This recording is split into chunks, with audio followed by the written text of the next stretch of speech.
The massive training station called Nexus Prime floated in the darkness of space like a metal city. Ships from dozens of different worlds docked at its ports every day, bringing new recruits to join the Galactic Alliance military. The station buzzed with activity as beings from across the galaxy learned to work together. Jake Martinez walked through the main corridor, his heavy boots making sharp sounds on the metal floor. Other beings moved out of his way as he passed. Some stared at him with wide eyes, others whispered to their friends. Jake was used to this reaction. Being human meant being a curiosity to most of the galaxy. Humans came from what the aliens called a death world, a planet so dangerous that only the toughest species could survive there. Earth had gravity that would crush most aliens, weather that could kill, and predators that hunted in packs.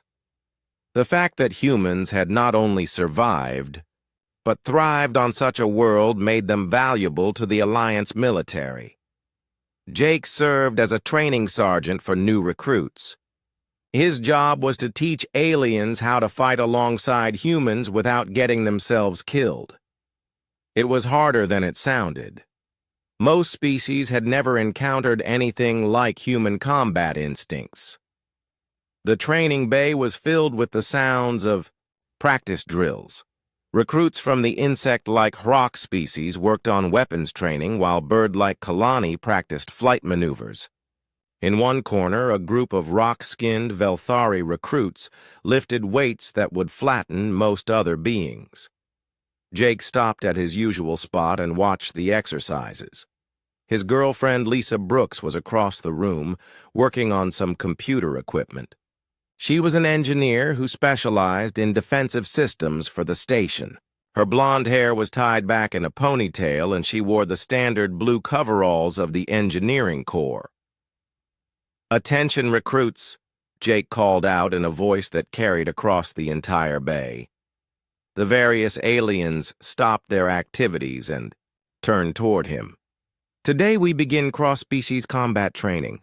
You will learn to fight alongside beings who are different from you." A young Velthari recruit named Zektar stepped forward. His crystalline body caught the light and threw rainbow patterns on the walls. Like all of his species, Zektar was incredibly strong and had natural armor that could stop most weapons. He had been one of the top performers in his training group. "Sergeant Martinez," Zektar said in the buzzing voice that all Velthari used, "we have heard stories about human combat abilities. Is it true that humans are actually quite fragile compared to other Death World species?" Jake smiled. This was a common question. "Humans are fragile in some ways," he admitted. "Our skin is soft, our bones can break, and we don't have natural armor like your species. But fragility and weakness are not the same thing." He gestured toward Lisa, who was still working on her equipment. "That human female there could probably solve technical problems that would stump your best engineers. She can also run for hours without stopping, fight for days without real rest, and survive in conditions that would kill most of you." The recruits looked at Lisa with new interest. She seemed so small and delicate compared to the armored aliens around her. Her arms looked thin next to Zektar's crystal-hard limbs. Several of the recruits made notes on their data pads. "The key to working with humans," Jake continued, "is understanding that we are persistence hunters. We don't give up. We don't stop. We keep going until the job is done or we die trying. This makes us valuable allies, but dangerous enemies." A rock recruit raised one of its four arms. "Sergeant, how do we know when a human is preparing to fight? Do you have warning displays like other species?" Jake thought about this question. Most alien species had clear signals when they were ready for combat. Birds puffed up their feathers, insects made threatening sounds, and rock-skinned species changed color. Humans were different. Humans go quiet before they fight, Jake explained. We stop talking, we focus completely on the threat, and we plan our attack. If you see a human go completely still and silent, you should either help them or get out of their way. The recruits scribbled more notes. This information could save their lives someday. Understanding human behavior was as important as understanding human weapons or tactics. Zektar seemed particularly interested in these lessons. His species valued strength above all else, and he had been hoping to test himself against the famous human combat abilities. The stories he had heard made humans sound almost mythical, beings who could fight impossible odds and somehow win. Is it true that humans become stronger when they are protecting others? Zektar asked. Jake's expression grew serious. Yes, that's true. Humans form emotional bonds that affect our combat performance.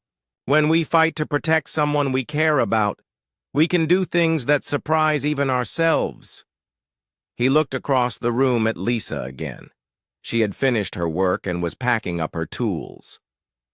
Those bonds make us more dangerous, not less. A human fighting for territory might retreat if the cost gets too high. A human fighting to protect family or friends will die before giving up. This concept seemed to confuse many of the recruits. Most species fought for practical reasons: territory, resources, or dominance. The idea that emotions could make someone more dangerous in combat was alien to them. A Kalani recruit flapped its wings nervously. How can we tell if we are threatening something a human wants to protect? Easy, Jake said. Don't touch humans without permission. Don't threaten their friends or family. Don't hurt anything they care about. Follow those rules and you'll get along fine with humans. The training session continued for another hour. Jake demonstrated human fighting techniques while the recruits practiced working alongside him. They learned to stay out of his way during combat drills and how to support human tactics with their own abilities. As the session ended, the recruits began to clean up their equipment and prepare for their next training period. Zektar lingered, near Jake, still asking questions about human combat psychology. He seemed fascinated by the idea that emotions could affect fighting ability. In my species, Zektar explained, we fight with logic and strategy. Emotions make us weaker, not stronger. The idea that feelings could improve combat performance is very strange to us. Jake nodded. That's why cross-species training is so important. We all fight differently. Your people are incredibly strong and tough. Humans are persistent and emotional. The Hrock are fast and coordinated. When we learn to work together, we're much more effective. Lisa finished packing her equipment and walked over to join them.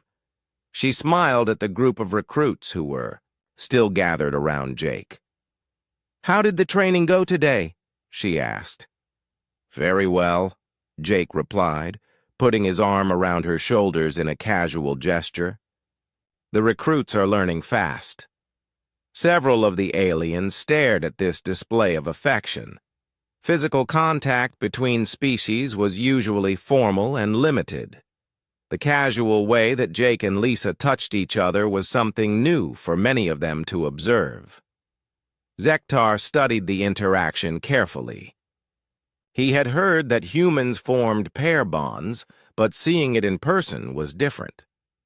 The way Jake's posture changed when Lisa approached, how his attention split between the conversation and her presence, was fascinating to someone who had never experienced such emotions. As the recruits filed out of the training bay, many of them continued to discuss what they had learned. The humans were clearly more complex than the simple stories suggested. Understanding them would take time and careful observation. Zektar made his own plans as he left the training area. He wanted to learn more about human behavior, especially these emotional bonds that seemed so important to their species. Perhaps there would be opportunities to observe the humans more closely in the days ahead. 3 days after the training session, the recreational area of Nexus Prime was busy with off-duty personnel from dozens of species. The large space contained exercise equipment, game tables, and relaxation areas where different beings could socialize during their free time.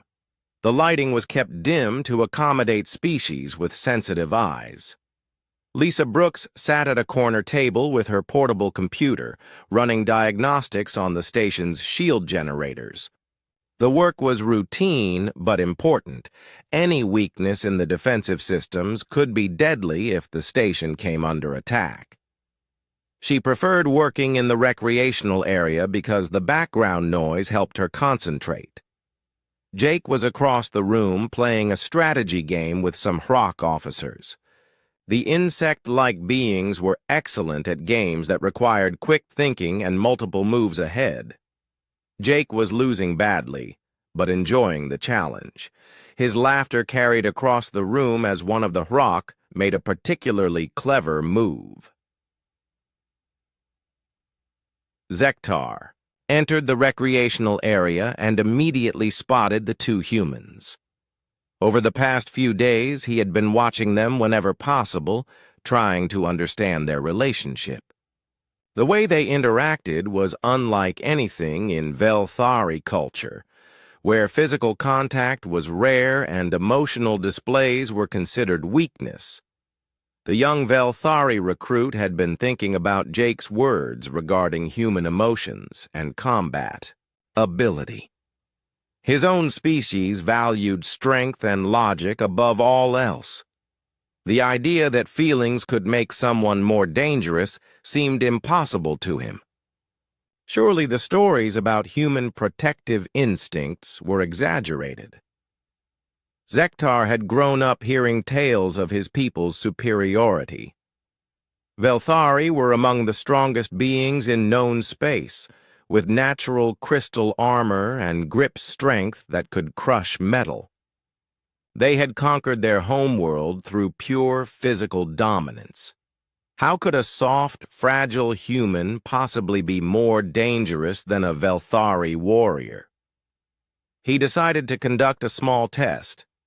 Lisa was focused on her computer screen, analyzing power, flow patterns in the shield matrix. The diagnostic program required her full attention as she traced energy fluctuations through the station's defensive network. She was completely unaware of the crystalline figure approaching her table. Zektar moved quietly across the room. His plan was simple. He would grab the human female's arm to get her attention, just as he might do with another Velthari. If the stories about human protective bonds were true, the male would react.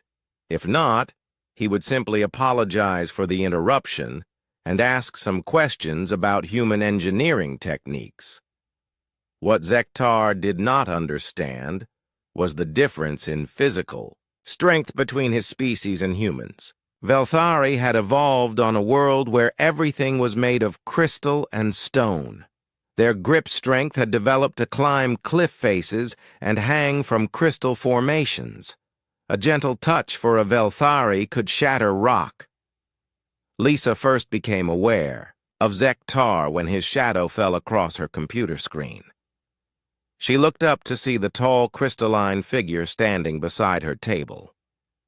Before she could speak, his hand closed around her left forearm. The pain was immediate and overwhelming. Lisa felt her radius and ulna bones snap under the pressure of Zektar's grip. The sound was like dry wood breaking. Her scream cut through the recreational area like an alarm siren, causing every conversation to stop instantly. Zektar released her arm immediately, shocked by the human's reaction. He had intended only to get her attention, not to cause harm. The fragility of human bones was something he had heard about but never truly understood until this moment. Across the room, Jake's head snapped toward the sound of Lisa's scream. His chair fell backward as he stood up with explosive speed. The Harrock officers he had been playing with scattered in surprise at his sudden movement. What happened next would be replayed on security footage and analyzed by xenobiologists across the galaxy for years to come. Jake covered the 30 meters between his table and Lisa's position in exactly 2.3 seconds. His movement was not the careful, controlled motion of someone crossing a room.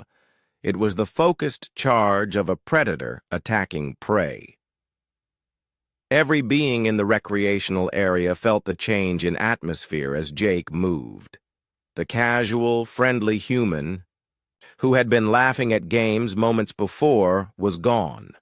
In his place was something that moved with deadly purpose and complete focus. Zektar was still standing beside Lisa's table, staring in shock at her broken arm, when Jake reached him. The human's face showed no expression at all. There was no anger, no shouting, no warning. Jake simply drew back his right arm and threw a punch with all the force his body could generate. The sound of the impact echoed through the recreational area like a thunderclap. Jake's fist struck Zektar's shoulder joint with the combined force of human muscle, bone density, and protective rage. The crystalline structure that made up the Velthari's shoulder exploded into fragments. Zektar collapsed. Immediately, his arm hanging at an impossible angle. Crystal shards scattered across the floor as his shoulder joint disintegrated completely. The alien's pain was so intense that he could not even make a sound. Jake knelt beside Lisa, his entire focus shifting to her injury. The predatory intensity that had filled him during the attack disappeared instantly, replaced by gentle concern. He carefully examined her arm without moving it, his hands steady despite what he had just done. "Medical team to Recreational Area 7, Jake called out calmly. 2 casualties, 1 broken arm, 1 destroyed shoulder joint. Other beings in the area stood frozen, unsure of what they had just witnessed. The transformation they had seen in Jake was unlike anything in their experience. He had gone from friendly game player to deadly attacker to gentle caregiver in less than 10 seconds. Security officers began arriving within minutes, followed closely by medical teams.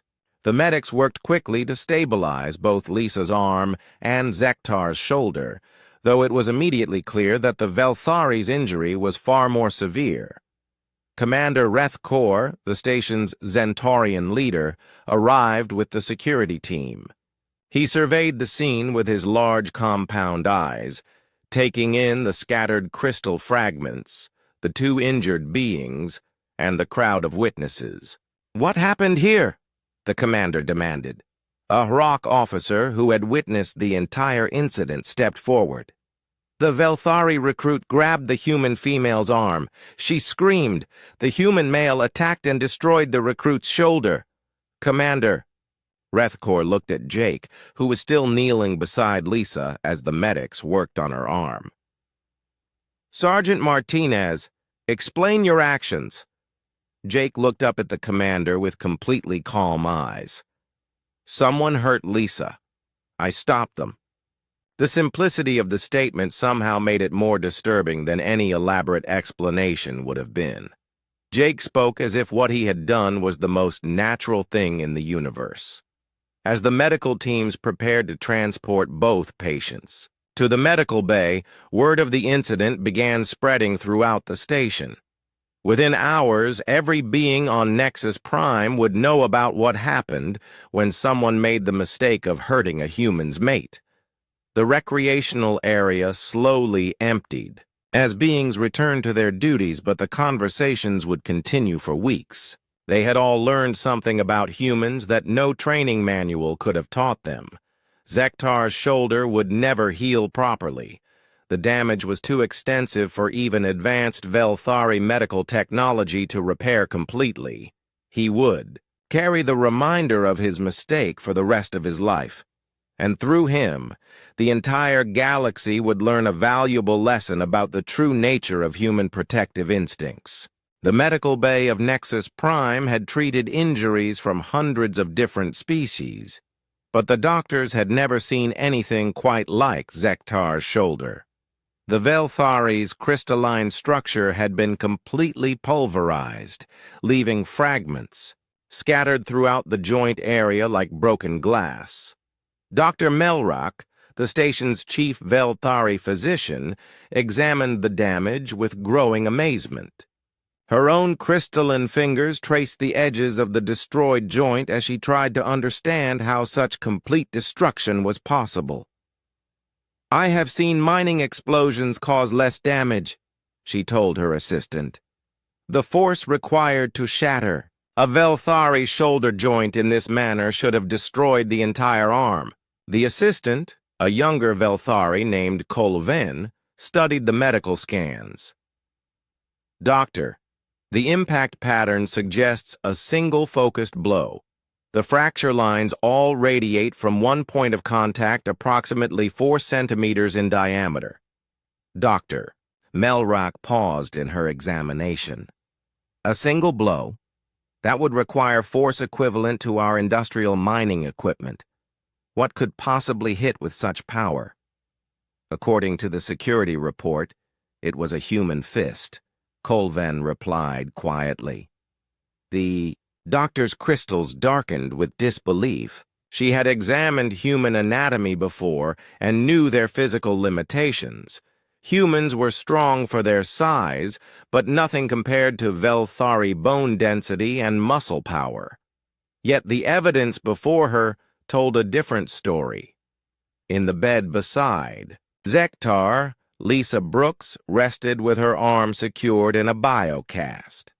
Her injury was serious but routine, the kind of fracture that medical technology could heal completely within a few weeks. She was awake and talking quietly with Jake, who had not left her side since arriving at the medical bay. "How much pain are you in?" Jake asked, his voice gentle and concerned. "It's not too bad now that they gave me the pain medication," Lisa replied. "The doctor says it should heal completely." Jake nodded, but his eyes remained hard. The protective rage that had driven him to attack Zektar was gone, replaced by a cold determination that somehow seemed even more dangerous. Dr. Melrock approached Jake carefully. She had heard stories about human unpredictability and did not want to trigger another violent response. "Sergeant Martinez, I need to ask you some questions about the incident." "Go ahead," Jake said without looking away from Lisa. "The force of your blow exceeded our calculations for human physical capability. Our measurements suggest you struck with approximately 800 pounds of pressure per square inch. How is this possible?" Jake finally looked at the doctor. "I hit him as hard as I could." "Yes, but our data indicates that maximum human punching force should be no more than 400 pounds per square inch. You exceeded that by 100%. "Your data is wrong," Jake said simply. "Humans are stronger than you think when we need to be." Dr. Melrock made notes on her data pad. This was valuable information for understanding human physiology.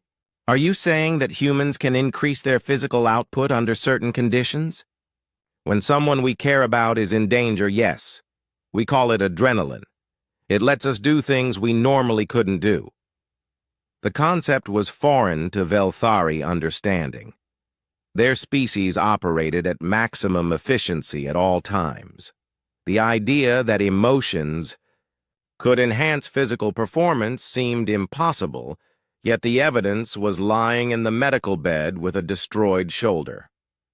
Commander Rethkor arrived at the medical bay several hours later to interview both humans about the incident. He had reviewed the security footage multiple times and found the humans' behavior both fascinating and disturbing. "Sergeant Martinez," the commander began, "I need to understand your actions. The security footage shows that you crossed 30 Meters in approximately 2 seconds. Our analysis indicates you were moving at nearly 40 kilometers per hour. Jake shrugged. I heard Lisa scream. I reacted. The speed of your response suggests you were already in motion before consciously deciding to attack. How do you explain this? Humans don't think about protecting people we love, Jake replied. We just do it. It's automatic. Commander Rethkor made more notes. Human behavior was proving to be far more complex than Alliance military doctrine suggested. Did you intend to cause permanent damage to recruit Zektar? Jake was quiet for a long moment. I intended to stop him from hurting Lisa. I didn't think about how much damage I would cause. But you could have caused more damage if you had chosen to? Yes. The simple admission sent a chill through the room. Dr. Melrack looked up from her patient with alarm. If the human had been holding back, then the true extent of human combat capability was still unknown. How much more damage could you have caused? The commander asked. Jake looked at Zektar's broken form. I could have killed him, easily. The statement was delivered without emotion or boasting. Jake spoke as if he was describing the weather. This matter-of-fact attitude toward violence was perhaps the most disturbing aspect of the entire incident. Commander. Rethkor realized that the Alliance military had fundamentally misunderstood human nature. They had focused on human endurance and problem-solving abilities while ignoring the emotional factors that could turn a peaceful human into a devastating weapon. Word of the incident spread throughout Nexus Prime within hours. Every species on the station had their own interpretation of what had happened, but all reached similar conclusions. Humans were far more dangerous than previously believed. The HROC officers who had witnessed the attack described Jake's movement as too fast to follow. The Kalani flight instructors compared his speed to their own aerial maneuvers. Even the heavily armored Thakron guards admitted they would not want to face an enraged human in combat. But it was the aftermath that truly impressed the alien observers. Jake's instant transformation from deadly attacker back to gentle caregiver demonstrated a level of emotional control that most species could not imagine. He had switched between combat mode and protective mode without any transition period. Zektar regained consciousness 3 days after the surgery to repair his shoulder. The doctors had done their best, but artificial joints and synthetic crystal could not fully replace what had been destroyed. His arm would function, but would never again have the strength and flexibility of a natural Velthari limb. The young recruit's first visitor was Jake Martinez. I came to apologize, Jake said, standing beside the medical bed. I reacted without thinking about the consequences. Zektar studied the human with new understanding. You were protecting your mate. In Velthari culture, such behavior would be considered honorable. I could have controlled myself better. Your injury is permanent because I lost control. No, Zektar replied slowly. My injury is permanent because I was arrogant and stupid. I thought human emotions made you weak. I was wrong. Jake nodded. Emotions don't make us weak or strong. They make us human. When someone threatens what we love, we stop being reasonable and start being dangerous. I understand that now, Zektar said, flexing his damaged arm carefully. This will remind me every day. Jake left the medical bay with a better understanding of the impact his actions had caused. The incident had changed more than just Zektar's shoulder. It had changed how every being on the station viewed humanity. In the days that followed, alien crew members began giving humans more space. Conversations became more formal and careful. The casual interactions that had been developing between species suddenly carried an undercurrent of wariness. The galaxy had learned that humans were not just persistent hunters or clever problem solvers. They were beings whose protective instincts could transform them into forces of destruction when triggered. This knowledge would reshape military doctrine, diplomatic protocols, and interspecies relations throughout the Alliance. News of the incident spread through the Galactic Alliance fleet faster than light communications could carry it. Within 2 weeks, every major military installation, diplomatic station, and colonial outpost had heard some version of the story about the human who destroyed a Velthari warrior's shoulder for touching his mate. The details changed with each telling, but the core message remained the same. Humans were far more dangerous than anyone had realized, especially when protecting those they cared about. On the heavy cruiser Starforge, Captain Thekmol of the Zentarian Navy called an emergency briefing for all department heads. The insectoid officer had served alongside humans for 3 years and thought he understood their capabilities. The report from Nexus Prime forced him to reconsider everything he knew. According to this intelligence brief, Captain Thekmol announced to his staff, human combat effectiveness increases dramatically when they are fighting to protect emotional bonds. We need to revise our tactical assessments immediately. His tactical officer, a sharp-eyed Kalani named Wing Leader Cirque High, studied the data on her screen. Captain, if these reports are accurate, we have been underestimating human soldiers by a factor of 2 to 3. A single human defending their offspring or mate could be equivalent to multiple soldiers in combat effectiveness. More concerning, added Chief Engineer Vorpak, a massive Thakron, is their emotional unpredictability. We can calculate the combat potential of most species, but humans seem to have no upper limit when sufficiently motivated. The meeting continued for hours. As the senior staff tried to understand the implications, how do you plan military operations when one of your allied species could suddenly become exponentially more dangerous based on emotional factors? Similar conversations were taking place on ships and stations throughout Alliance space. Military commanders who had worked with human units began reviewing past engagements with new understanding. Incidents that had seemed like lucky breaks or unusual heroics now appeared to be examples of humans operating under emotional enhancement. On the research station New Horizon, xenobiologist Dr. Quill Ara had been studying human behavior for over a decade. The report from Nexus Prime confirmed theories she had been developing about human social bonding and its effect on combat performance. The key factor appears to be the depth of emotional attachment, she explained to her research team. Humans who are fighting for abstract concepts like duty or honor perform within normal parameters.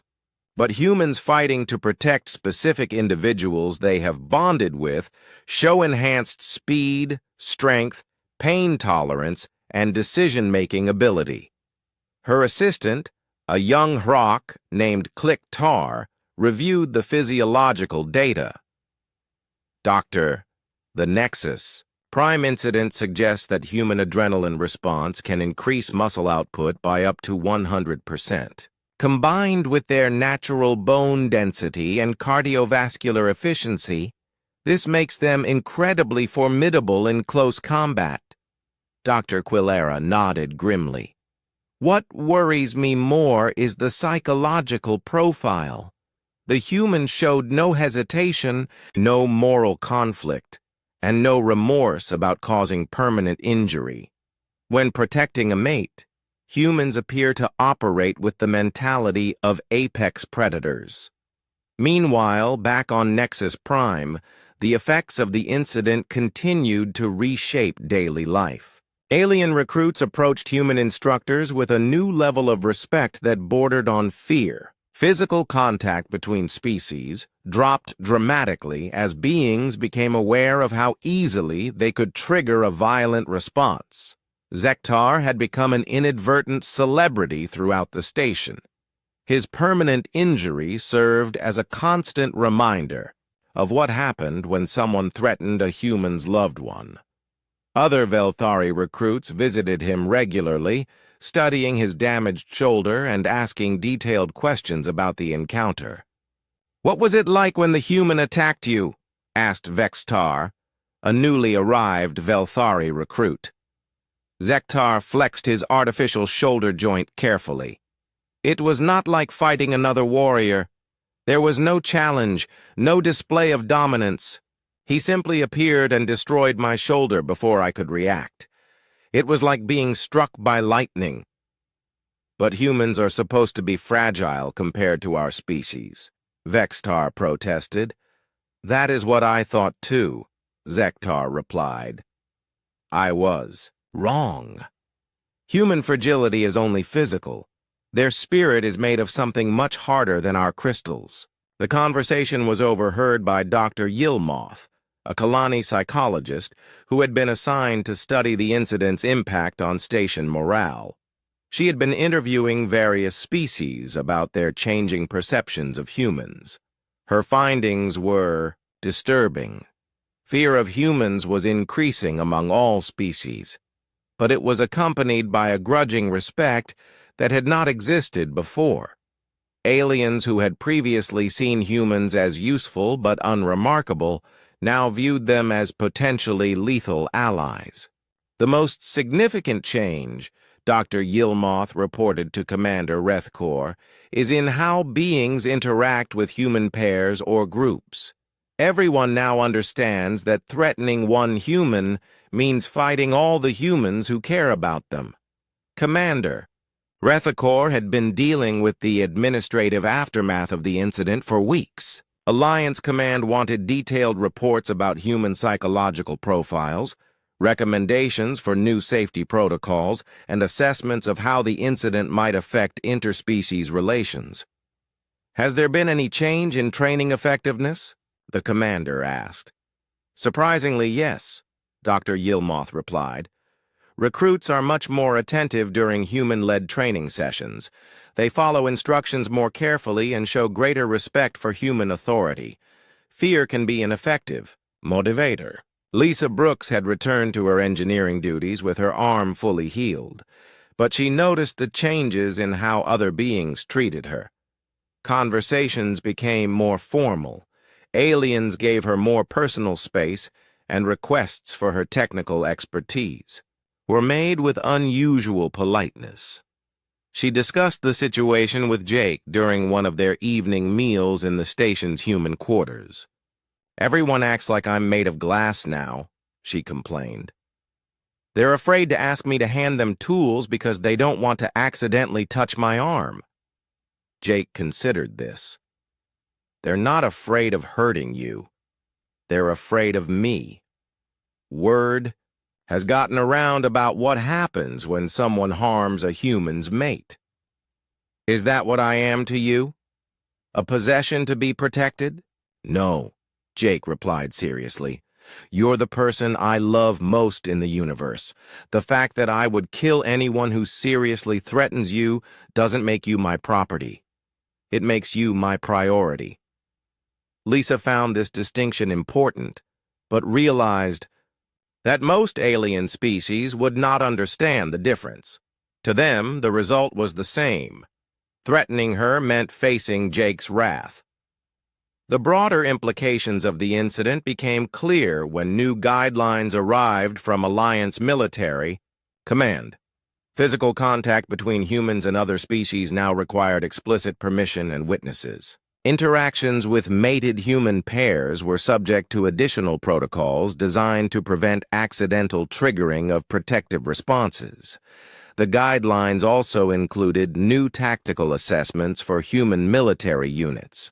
Commanders were advised to consider the emotional state of human soldiers when planning operations. Units containing humans with strong personal bonds required different strategic approaches than units of unattached individuals. Most significantly, the guidelines recommended against separating bonded humans during combat operations. The emotional distress caused by such separation could reduce human effectiveness, while the enhanced performance of humans fighting to reunite with their mates could be tactically valuable. Zektar read these new guidelines with bitter amusement. His destroyed shoulder had taught the galaxy something important about human nature, but the lesson had come at a high personal cost. His military career was effectively over. No Velthari unit would accept a warrior with permanent physical limitations. However, he found a new purpose in helping other aliens understand human behavior. His first-hand experience with human protective instincts made him valuable as a cultural advisor and trainer. If his sacrifice could prevent others from making the same mistake, perhaps some good could come from his foolishness. The ripple effects continued to spread throughout Alliance space, changing how billions of beings understood humanity and forcing a complete re-evaluation of human capabilities in military, diplomatic, and civilian contexts. The galaxy was learning that humans were not just another allied species, they were something unique and potentially terrifying when properly motivated. 6 months after the incident, Nexus Prime had become the center of the galaxy's most comprehensive study of human behavior ever undertaken. The station hosted researchers, military strategists, and diplomatic experts from dozens of species, all trying to understand the implications of what they had learned about humanity. The first visible change was in the station's architecture. New color-coded zones marked areas where different interaction protocols applied. Green zones allowed normal multi-species contact. Yellow zones required permission before touching any being. Red zones were designated for humans with known emotional bonds and prohibited all physical contact without explicit consent from all parties involved. Jake Martinez had been promoted to Chief of Interspecies Relations, a new position created specifically to help other species understand human psychology.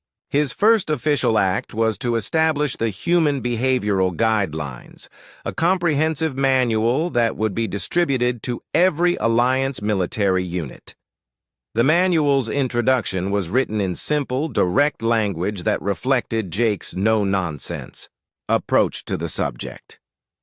Humans are social predators who form intense emotional bonds.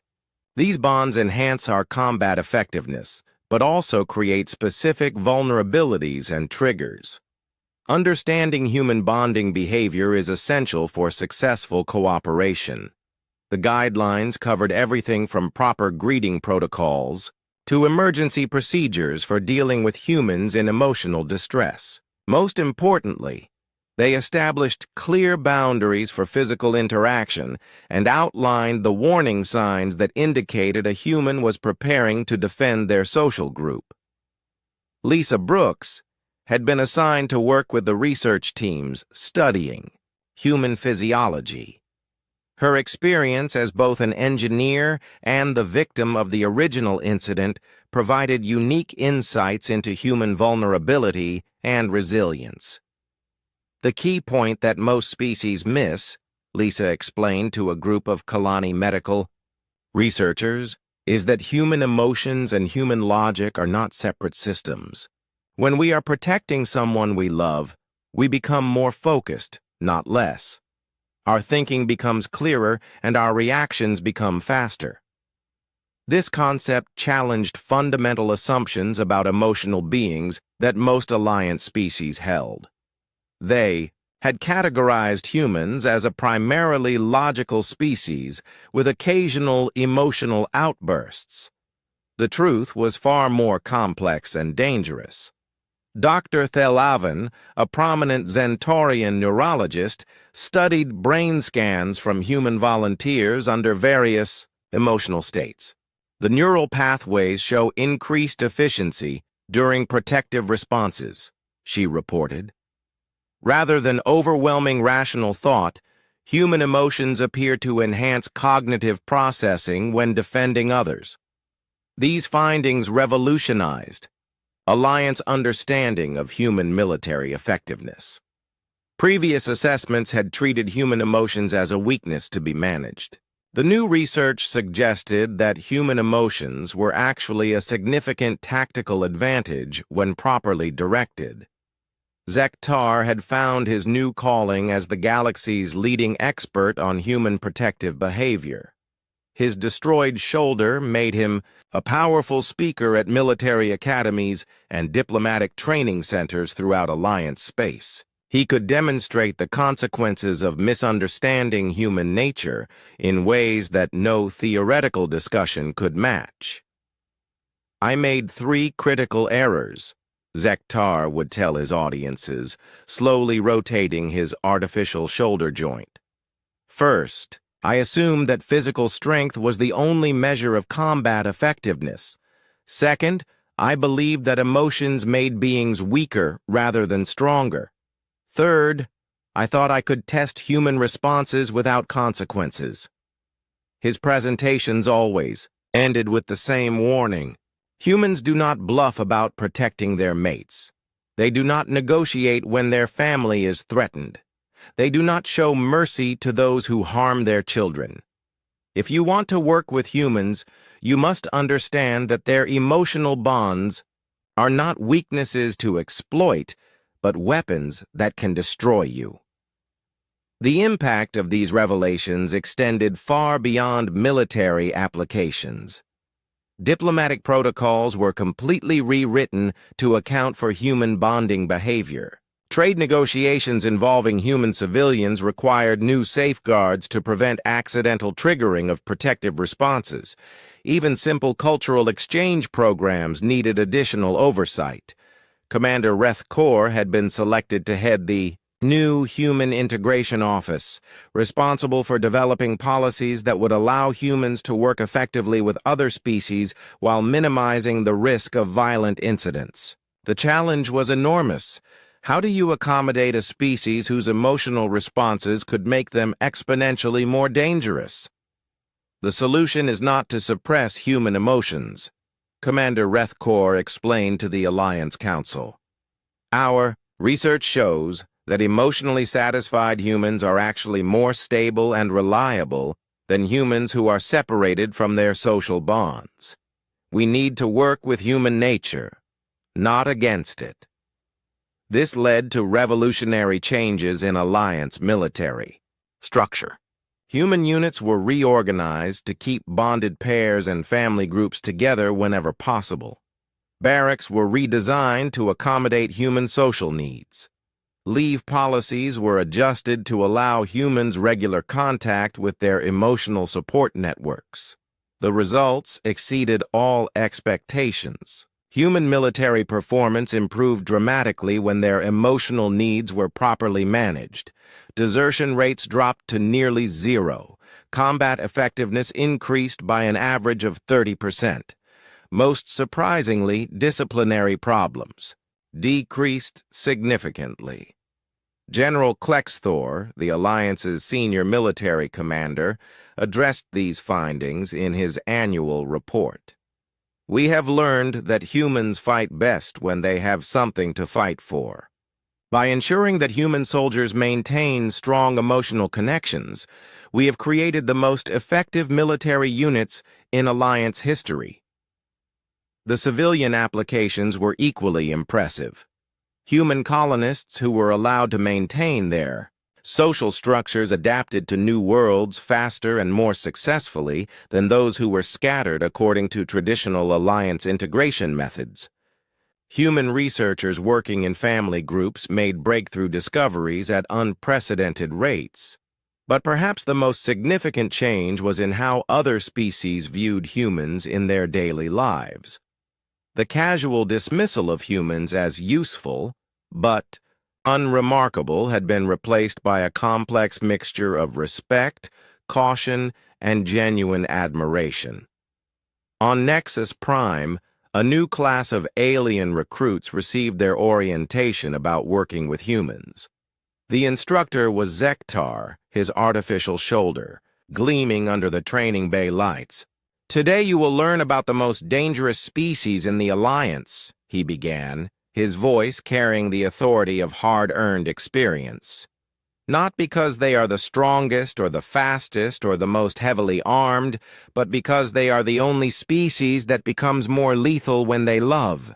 The recruits, young beings from a dozen different worlds, listened with the intense attention that only comes from knowing that the lesson could save their lives.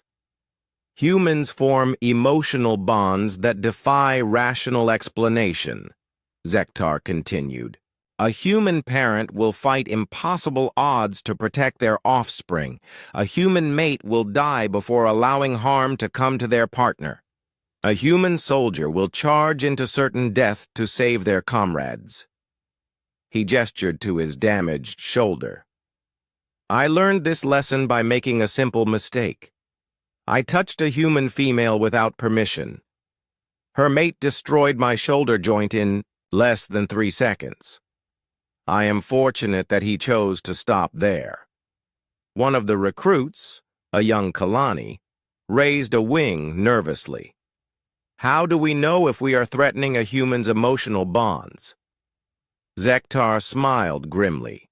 The same way you avoid stepping on a live plasma conduit, you assume everything is dangerous until proven otherwise. You ask permission before touching any human. You respect their social groupings. You remember that harming one human means facing all the humans who care about them. Another recruit asked, "What if we accidentally trigger a human protective response?" "Then you pray that you survive long enough to apologize," Zektar replied. Humans can forgive accidents, but they respond to threats with lethal force first and ask questions later. As the orientation concluded, the recruits filed out with a new understanding of their human colleagues. They had learned that humans were not just another allied species to work alongside, but something unique in the galaxy, beings whose capacity for love made them incredibly dangerous to their enemies and incredibly valuable as friends. Jake and Lisa walked through the station corridors after his shift, hand in hand as they had always done. But now they moved through a sea of beings who understood exactly what that simple gesture represented. They were not just two humans sharing affection. They were a bonded pair whose protective instincts could turn them into forces of destruction, if threatened. The aliens they passed gave them respectful distance and polite nods, not from fear alone, but from genuine respect for the depth of commitment that humans showed to those they loved. The galaxy had learned that humanity's greatest strength was not their endurance or their problem-solving ability or their adaptability. It was their capacity to love so deeply that it transformed them into something beyond their individual limitations. In a universe full of logical, practical species, humans stood alone as beings whose emotions made them more than the sum of their parts.